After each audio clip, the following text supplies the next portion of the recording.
So, what's going on YouTube world, man? We're back, and today we're going to be talking about practice. Like, yes, practice. A lot of people always ask a wide variety of questions. Well, how do you work on this? How do you work on that? And I'm not going to sit here and say that I do a lot of practicing. I don't. Like, a lot of these are just my YouTube videos, man. And that gives me the opportunity to try to work on playing straighter and playing with my hand a little bit. Pause.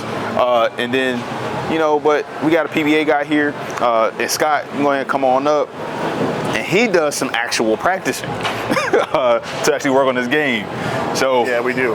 Man, we're gonna let Scott, I'm gonna walk through one of Scott's practices, and we're gonna see how the Zen Gold and IQ Tour Ruby, I keep forgetting the name of these balls, man, but color-based. So we're gonna see how, again, these two balls match up going through this practice. Again, we haven't really seen a lot of videos with these two balls in them being kind of the focal point.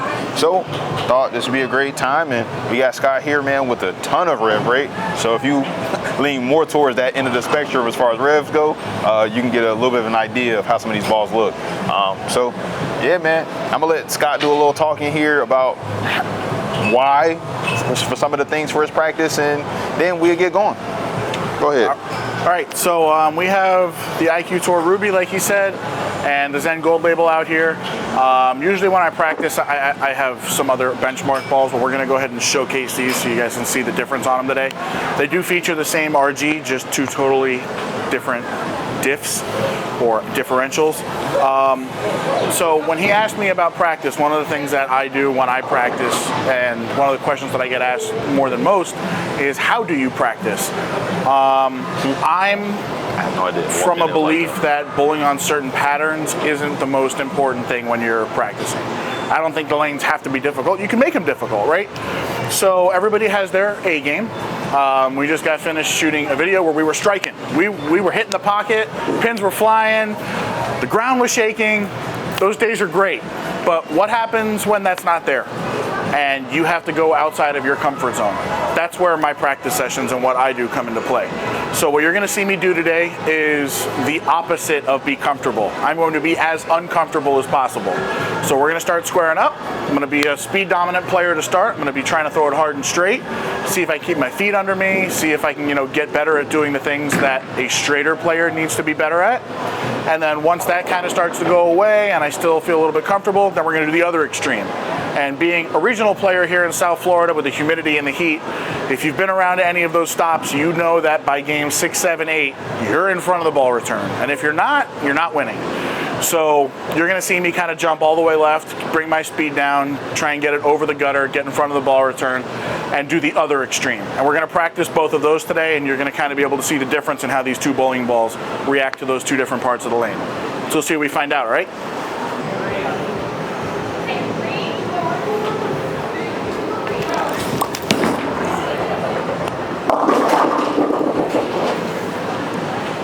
All right, so first thing that we see there is my feet were kind of around 13, and when I see something like that, my first instinct isn't to move my feet. Now what I'm going to start working on are my hand positions. How am I going to get this ball to get down the lane? Is it speed? Is it the way the ball came off the back of the pattern? It's probably going to end up being one or two or both of those. So what I'm going to do now is I'm going to kind of flatten out, and I'm going to see, okay, what can I possibly do to gain experience for when that happens in a competitive environment? What can I do to make that work? Okay, so let's go ahead and try it out.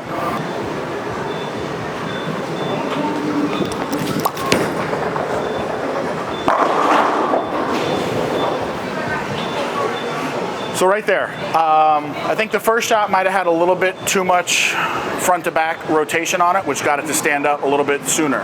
So I kind of went to a more suitcased approach there to kind of help the ball get down the lane. And then the other thing that I did was I helped bring the ball up a little bit just to kind of extend my swing, pick up a little bit more pace as I got to the lane, so the speed went up. Let's go check the Gold label out.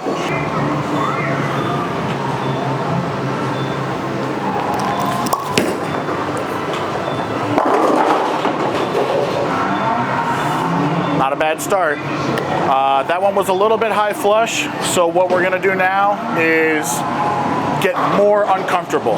If it looks like that's something that I can repeat, make myself more uncomfortable. So 2 right, 3 right, let's move 7 right. And let's really try and make myself, you know, manipulate my hands, or as some of my friends call it, the ABCs and the 1, 2, 3s. We're gonna try and adjust a little bit here, make myself really uncomfortable and see what we can do.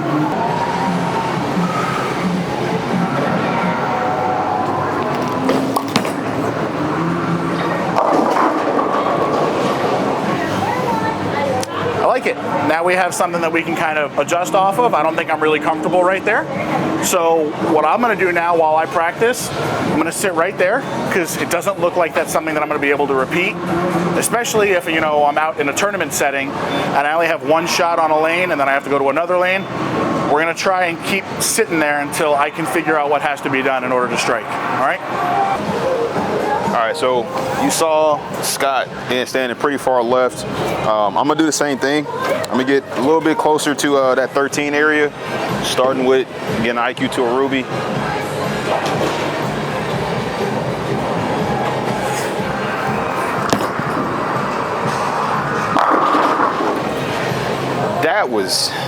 That ball is just so clean, like it gives you that ability to stay there, and of course, kill up the hand a little bit, not trying to, again, rip the cover off of it. And it really, again, allowed me to do that. So I'm gonna throw another one. I'm gonna move a little bit further right, which this is pretty far right for me, but we're gonna try another one. Like Scott was saying, keep trying to be uncomfortable. I looked a little too comfortable that first shot.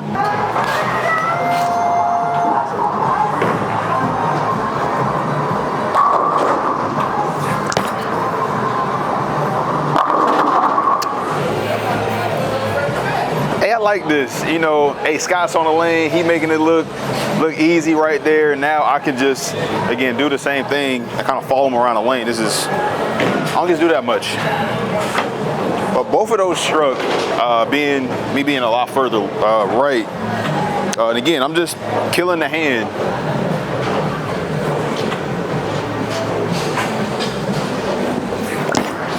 Oh, that's in the ditch. And I dented my ball. And that ball definitely has the nastiest dent coming back. But that was further right for sure. And that's where, again, I need to be. And don't throw it in the ditch. I didn't break it. Okay. Yeah, I didn't break it. Look at that. Thought I broke her. All right, so again, moving further out right.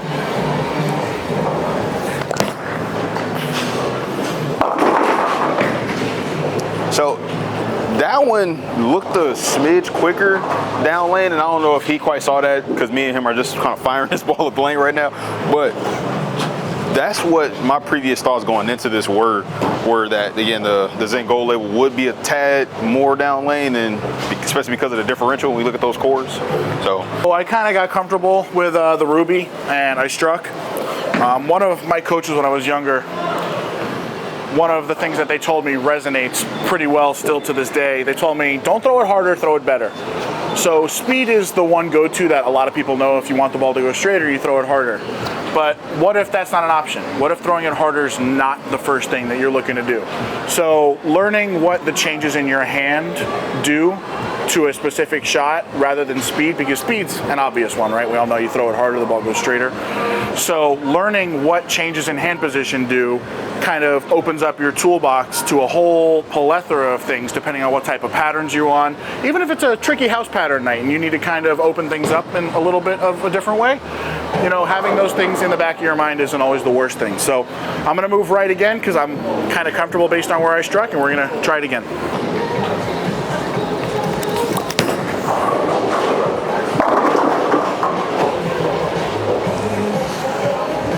I like it. Let's keep moving.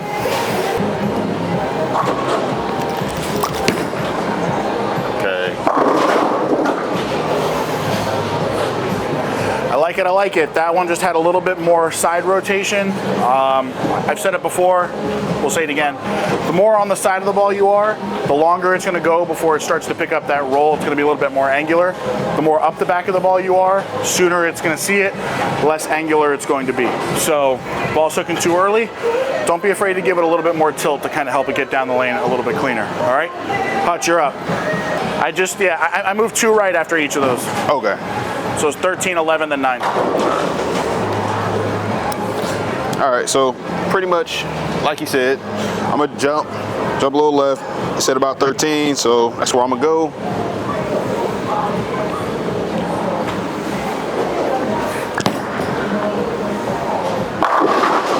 That ball is just, it walks into the pocket, man. Like, there's a reason why it's such a go-to ball, and why Storm, I feel like, raised the price on it, because it's just good. Like, but I'm gonna go ahead and move two left off that one.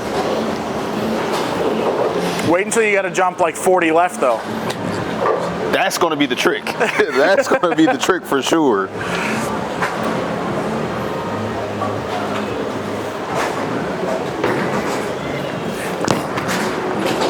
Sit. 10 pin.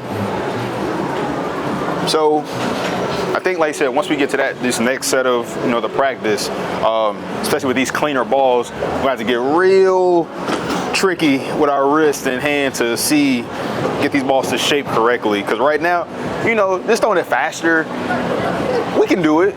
Now, is that everybody's thing? No. And if you need to work on throwing the ball faster, moving your feet is a big part of it.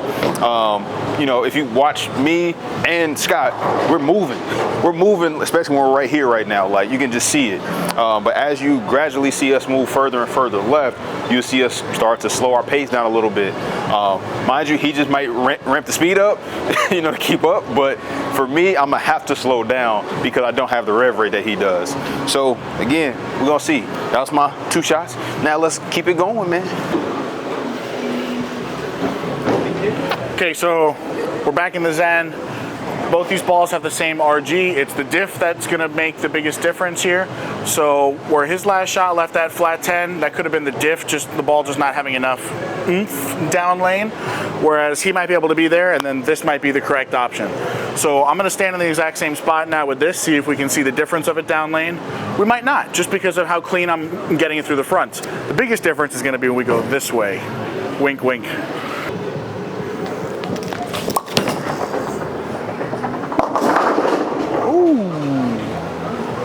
All right, time to practice. I gotta be better, right? So not changing balls, not moving feet. We're gonna do that same thing. We gotta make it strike.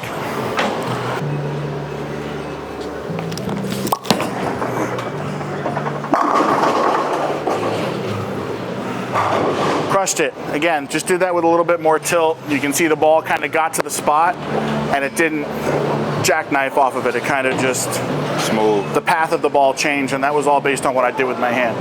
Now, I've had a lot of practice, so I knew what was gonna do that. You guys at home might not. So get out in the lanes when you practice. Don't be afraid to experiment. Personally, when I practice, there's no scores up there. I'm not trying to beat anybody. My scores don't count for nothing. So I usually take the names out and just focus on my game. Number 1 recommendation, no scoring, because you'll start thinking about it. Oh, I got front 8, front 9, and then you'll go to like your comfort zone, and it ain't worth it. Get outside of your comfort zone. I'm not as pro as Scott. I like exactly what he's saying. Don't focus on the scores. I might end on the scoring just to get my mind in that state, but throughout the course of practice, scores don't matter, man. Work on your game. Yep. Standing on 15 with the gold label.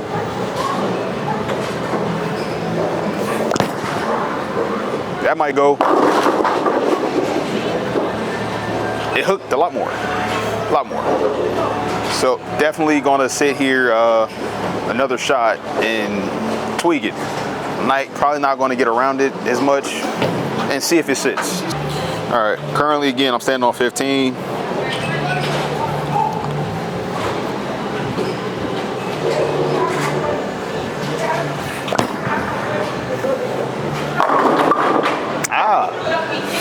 So again, still didn't hit up on it enough, and so I'm gonna throw one more, see if we can get one to straight. Again, same spot. Give it a little more tilt. Oh!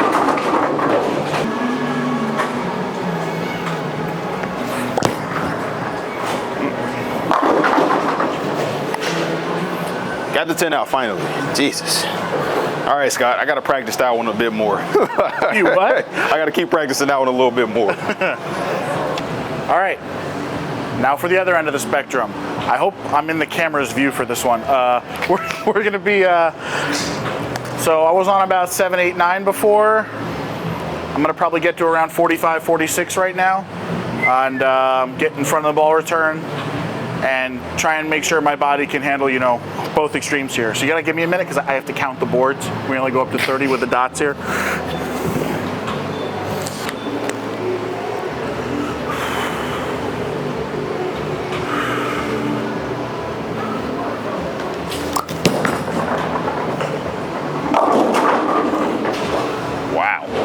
Perfect, because maybe that ball doesn't have enough diff to get around that corner where the next ball we go to might. So let's see what happens. All right, straight into it. Let's see what we got.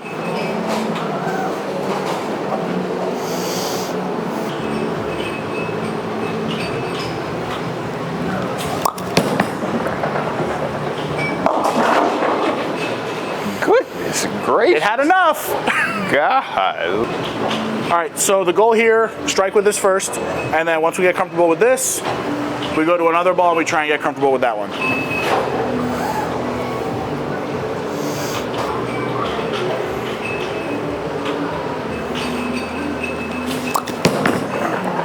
Oh, wow. Can't get it that far right. We might be here a while. But like you said, that's the trick, you know, it's like, all right, how do you manage that? And that's real practice now. Like, you got to be really accurate. So obviously it looked like the ball didn't see it soon enough. So if I'm trying to kind of get it around that spot and the ball's not seeing it soon enough, that's where the eyes have to move in. And your eyes are going to play tricks on you the further right and the further left you get. You just have to learn how to trust your eyes. Right now, where my eyes are, it don't look like the ball's going to go there. But by the time I get to the line and I get the ball airborne a little bit, your angles change. So sometimes it's about your eye obedience and making sure that, you know, you trust, okay, I'm looking here. I know where the ball's going to go if I look here. From where I'm standing, this looks crazy, but trusting yourself is how you're going to make things work.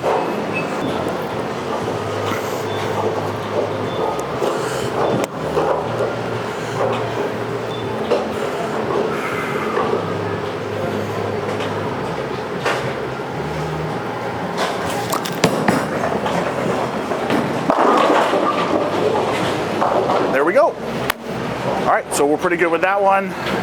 Zen might have a little bit of a different time, but let's go see what we find out.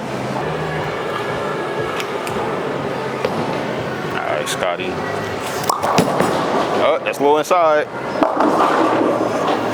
You can see it right there, right? It's just a bigger ball. So we're gonna have to do a few things here. We're gonna have to trick it with my hand a little bit.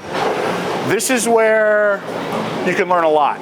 Because usually I would say more side roll, right? So getting it more on the side is gonna help it clear it a little bit sooner. But the trick is, that's too much angle. So we actually, in my eyes, based on what I see, I kind of want the ball to stand up and not flip as hard from in there. So I'm gonna do the opposite. I'm gonna try and stay behind it more. I might 5-pin, I might 5-7-10, I might flat 10, who knows? It might get really ugly, but at least we're gonna find the pocket. That's the goal, all right?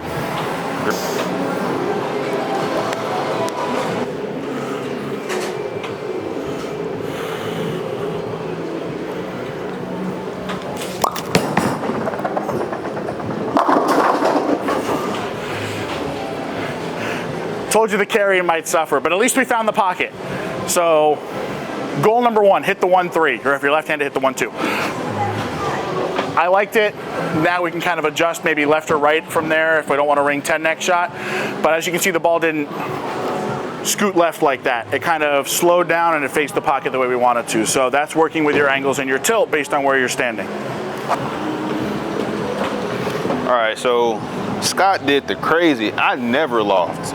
Y'all never see me get on the channel and do this. This looks like a foreign concept. This is crazy, man.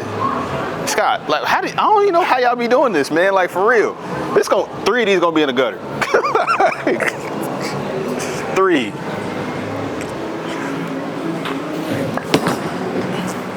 Oh yeah. If that would have struck, I would have called it good.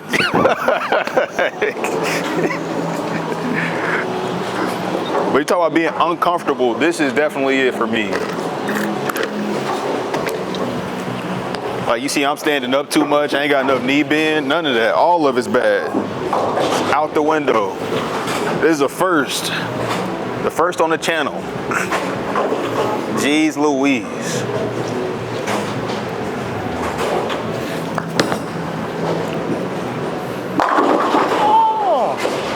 Again, man, my back just feel like, it feel off. Like, that don't feel natural. I can't imagine, again, what they saying in the Scott's Live right now, man. They like, man, this dude Charles sucks. Sucks. This guy sucks. I gotta get. If anybody thought that was bad, you got a whole other problem. That was beautiful. So, this is so awkward. This is, goodness gracious.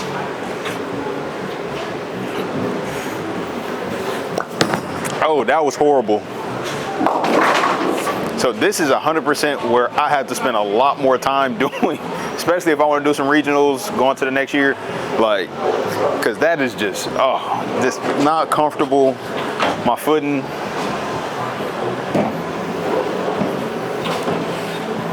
This is where, I don't know if you remember when we were younger, they told us to have like that handshake. Yeah. This is where it comes in play because you really want to like overdo it just to get it to turn the corner.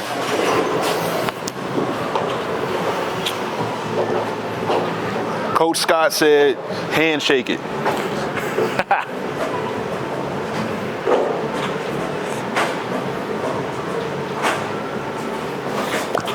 Oh, too fast, buddy. I keep leaving that. So, again, I tried to, again, exaggerate, but I exaggerated and fast. It's not the key right there. Speed, master the speed. All right, I'm gonna try this one more, and then we're gonna get back to watching Scott do this. He's the trained killer from right here.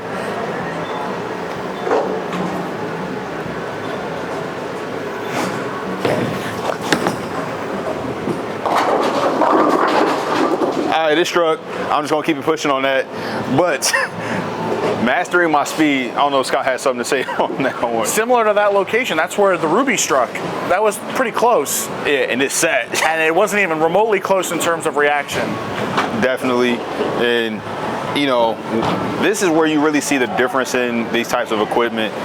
When you actually get into some volume, that's when they really separate themselves. On house shots, typically speaking, a lot of stuff just blends together and it's harder to see. But right here, 100%, this one, the gold label is seeing it, and the Ruby is just kind of rolling up into the pocket. But yeah, so something I'm going to be working on for sure is lofting it and playing on two. That's what I'm going to work on. All right, so we're gonna go back to the Ruby here. Same idea, I'm gonna get in front of the ball return. I want mine to go through the pins the way his did, because that thing was beautiful.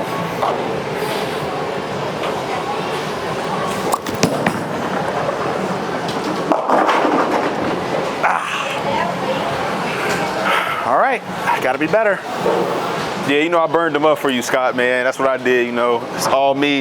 You can kind of see it. There's some scorch marks. Yeah, man. Right around the 7th arrow.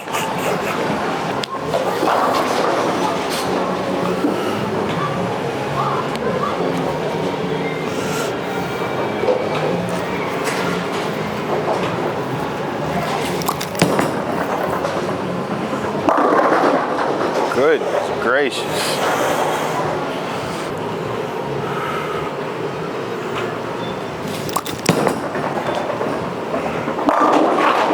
Back. 10. That's what I'm talking about. Back. All right, let's keep trying it out. We saw that last one crossed over. We don't want that to happen. So let's see what we got.